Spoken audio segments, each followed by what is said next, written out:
Hi guys, అందరికి కూడా good morning. ఇవాళ వీడియోలో ఏంటంటే Indian institute of technology Hyderabad నుంచి అయితే సమ్మర్ ఫెలోషిప్ అయితే ఓపెన్ అయింది. సో దాని గురించి అయితే చూద్దాము. ఎలిజిబిలిటీ ఏంటి, మార్క్స్ ఎన్ని ఉండాలి, స్టే ఫండ్ ఎంత ఇస్తారు, ఎలా అప్లై చేసుకోవాలి, ఎప్పటి నుంచి ఎప్పటి వరకు సమ్మర్ ఫెలోషిప్ అన్నీ కూడా ఇప్పుడైతే మనం ఈ వీడియోలో అయితే చూద్దాం గైస్. సో ఫస్ట్ మనకు సమ్మర్ ఫెలోషిప్ ఎక్కడి నుంచి అంటే Indian institute of technology Hyderabad, IIT Hyderabad. So summer under graduate research exposure 2025. So ఇక్కడ ఇవ్వడం జరిగింది. నెంబర్ ఆఫ్ ఇంటేక్ అంటే మొత్తం ఎంతమందిని తీసుకుంటారని అయితే ఇక్కడ చెప్తున్నారు. మొత్తం 250 మందిని అయితే తీసుకుంటారంట. సో అందులో నుంచి 100 మెంబర్స్ని అయితే గర్ల్స్ని అయితే తీసుకుంటామని చెప్తున్నారు. సో అమౌంట్ విషయానికి సమ్మర్ ఫెలోషిప్కి మనకు స్టే ఫండ్ ఎంత ఇస్తారంటే 2 మంత్స్కి వచ్చేసేసి 15,000 అయితే ఇస్తారంట. సో ఒకవేళ మనమైతే 1 మంత్ అయితే సమ్మర్ ఫెలోషిప్ తీసుకున్నామంటే 7,500 అయితే ఇస్తారంట.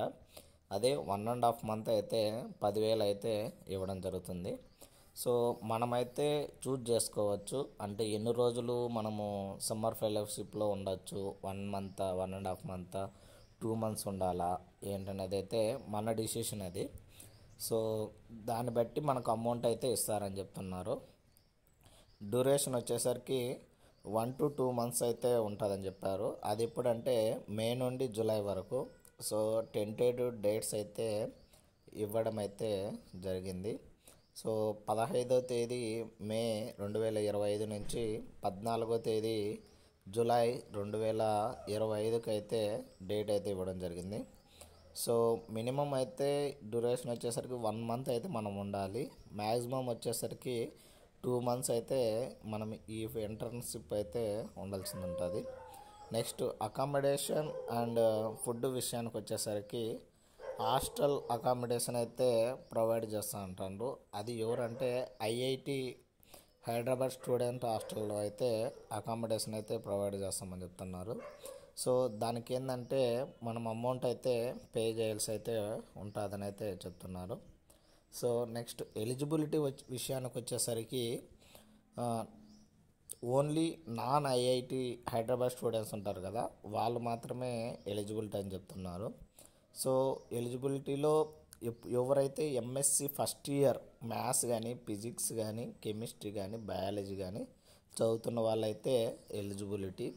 ఇంకా ఎంఏలో ఫస్ట్ ఇయర్ చదువుతున్న వాళ్ళు కూడా ఎలిజిబిలిటీ అని చెప్తున్నారు. ఇంకా నెక్స్ట్ బీటెక్లో కానీ బీడెస్ ఆల్ బ్రాంచెస్ వాళ్ళు second year and third year చదువుతున్న వాళ్ళైతే ఎలిజిబిలిటీ అని చెప్తున్నారు. ఇంకా బీటెక్ లేదా ఎంటెక్లో థర్డ్ ఇయర్ లేదా ఫోర్త్ ఇయర్ చదువుతున్న వాళ్ళైతే ఎలిజిబిలిటీ అని చెప్తున్నాం జరుగుతుంది. సో ఎవరైతే అప్లికెంట్స్ ఉంటారో వాళ్ళైతే 20% మనం సిజిపిఏ మీద and percentage score of the previous year మీద అయితే సెలెక్ట్ చేయడం అయితే జరుగుతుందని చెప్తున్నారు. నెక్స్ట్ అప్లికెంట్స్ ఫుల్ అంటే మనము రెగ్యులర్ క్యాండిడేట్ అంటే ఆ కాలేజ్ నుంచి రెగ్యులర్ స్టూడెంట్ అయితే అయి ఉండాలని అయితే చెప్తున్నారు. సో నెక్స్ట్ వచ్చి work full time should be able to work full time అయితే ఉండాలి ఇంటర్న్షిప్ అని చెప్తున్నారు. సో దీనికి పార్ట్ టైం లాగా ఇంటర్న్షిప్ చేయడానికి అయితే అలో అయితే లేదని అయితే చెప్పడం జరుగుతుంది. అప్లికేషన్ సబ్మిట్ ఎలా చేయాలంటే సో ఆన్లైన్ ద్వారా మాత్రమే అప్లికేషన్ అయితే మనం సబ్మిట్ చేయాలి. సో ఆఫ్లైన్ కానీ ఎనీ మెయిల్ ద్వారా కానీ ఎటువంటి అప్లికేషన్ అయితే యాక్సెప్ట్ చేయరని అయితే చెప్తున్నారు. సో ఒకవేళ ఆఫ్టర్ ద డెడ్ లైన్ అంటే డేట్ అయిపోయిన తర్వాత అప్లికేషన్ ఏమన్నా పంపించారంటే దాన్ని కూడా యాక్సెప్ట్ చేయమని అయితే చెప్పడం జరుగుతుంది. సో నెక్స్ట్ సెలక్షన్ విషయానికి వచ్చేసరికి వీళ్ళు వచ్చేసరికి ఫస్ట్ ప్రిలిమినరీ ఎగ్జామ్ అయితే కండక్ట్ చేస్తారంట. దాని ద్వారా ఇంటర్వ్యూ కండక్ట్ చేస్తారు. సో ఇంటర్వ్యూ వచ్చేసి ఆ డిపార్ట్మెంట్ మెంటర్ అయితే మిమ్మల్ని అయితే ఇంటర్వ్యూ చేయడం అయితే జరుగుతుంది. సో ఆ సెలెక్ట్ చేసిన వాళ్ళు selection based on academic performance me participation బట్టి మిమ్మల్ని అయితే సెలెక్ట్ చేయడం అయితే జరుగుతుందని చెప్తున్నారు. సో ఇంపార్టెంట్ డేట్స్ ఏంటని అయితే చూద్దాము. నోటిఫికేషన్ వచ్చింది వచ్చేసరికి 4వ తేదీ ఫిబ్రవరి 2025 అయితే ఇవ్వడం అయితే జరిగింది. లాస్ట్ సబ్మిషన్ అప్లికేషన్ వచ్చేసరికి 5వ తేదీ మార్చి 2025 వరకు అయితే ఉందండి. సో రిజల్ట్ ఎప్పుడు వదులుతారంటే అది కూడా రిజల్ట్ వచ్చేసరికి మన అఫీషియల్ వెబ్సైట్ అయితే వదులుతారని చెప్తున్నారు. 10th ఏప్రిల్ 2025 అయితే 25లో అయితే వదలడం జరుగుతుందని చెప్తున్నారు. Start of the programme tentative అయితే ఇవ్వడం జరిగింది. 15వ తేదీ మే 2025లో అయితే మనకు ప్రోగ్రామ్ అయితే స్టార్ట్ అవుతుందని అయితే చెప్తున్నారు. నోటిఫికేషన్ ఆఫ్ సెలక్షన్ విషయానికి వచ్చేసరికి మనము సెలెక్ట్ అయినామా లేదనే విషయాన్ని ఈమెయిల్ ద్వారా అయితే చెప్తామని అయితే చెప్తున్నారు. అండ్ ఫైనల్ లిస్టు వచ్చేసరికి ఎస్ఆర్సి ఆఫీషియల్ వెబ్సైట్లో కూడా అనౌన్స్మెంట్ అయితే చేస్తామని అయితే చెప్తున్నారు. ఇంకా కమ్యూనికేషన్ విషయానికి వచ్చేసరికి మన ఏది సపరేట్గా కమ్యూనికేషన్ అయితే ఏమి ఇవ్వము అని అయితే చెప్తున్నారు నాన్ సెలెక్టెడ్ క్యాండిడేట్స్కి. సో నెక్స్ట్ డిసిషన్ వచ్చేసరికి అంటే ఫైనల్ డిసిషన్ ఏ సెలెక్ట్ అయినారా లేదా ఏంటి అనేది డిసిషన్ వచ్చేసరికి final decision will be IIT Hyderabad వాళ్ళే అని అయితే చెప్తున్నారు. ఇంకా దీనికి సంబంధించి ఎటువంటి correspondence shall be entertained in the regards no correspondence అని చెప్పడం జరిగింది. సో దీనికి సంబంధించి అప్లికేషన్ ఫామ్ అయితే నేను లింక్ అయితే దాన్ని డిస్క్రిప్షన్లో ఇస్తాను, అక్కడికి వెళ్ళి అయితే చెక్ చేసుకోండి గైస్. నెక్స్ట్ ఇక్కడ ఇవ్వడం వచ్చేసి list of interested faculty to mentor the sure entrance. So కొన్ని మెంటర్స్ని మీరు సెలెక్ట్ చేసుకోవచ్చు ఆ డిపార్ట్మెంట్ని బట్టి అని అయితే ఇక్కడ ఇవ్వడం జరిగింది. డిపార్ట్మెంట్ ఆర్టిఫిషియల్ ఇంటెలిజెన్సీలో doctor Kondareddy Mopuri, deep learning and explainability అంటే ఆర్టిఫిషియల్ ఇంటెలిజెన్స్ గురించి ఇక్కడ ఇవ్వడం జరిగింది. ఇంకా బయోమెడికల్ ఇంజనీరింగ్ గురించి ఇవ్వడం జరిగింది, బయోటెక్నాలజీ గురించి ఇవ్వడం జరిగింది, కెమికల్ ఇంజనీరింగ్ గురించి ఇవ్వడం జరిగింది.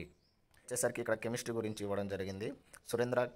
Doctor Surendra K Martha, energy storage material especially batteries and super capacitors అని అయితే ఇవ్వడం జరిగింది.